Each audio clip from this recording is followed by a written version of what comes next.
What if one day world change your name without asking you or your government? And slowly everyone, government, museum, events start using your new name until yours were forgotten. And that is what exactly happening in Tibet right now. And China is replacing a Tibet name with a Xizang and pushing the world to follow it. It's showing up everywhere, from museum in Paris and London to film festival in Kathmandu, even at cultural event in Bhutan.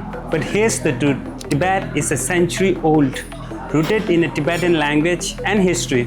Xizang is a Qing dynasty invention, colonial language created to make look like Tibet is part of China. It's not my country. Tibet was an independent country until China brutally and illegally occupied Tibet in 1949. In China white paper, they used Xizang 231 times. This isn't a mistake, it's a strategy to remove the Tibetan identity from the global conversation. It's not just a letter, it's identity, history, and sovereignty. Erase the name, erase the nation. This is not just a Tibetan issue, it's a global one.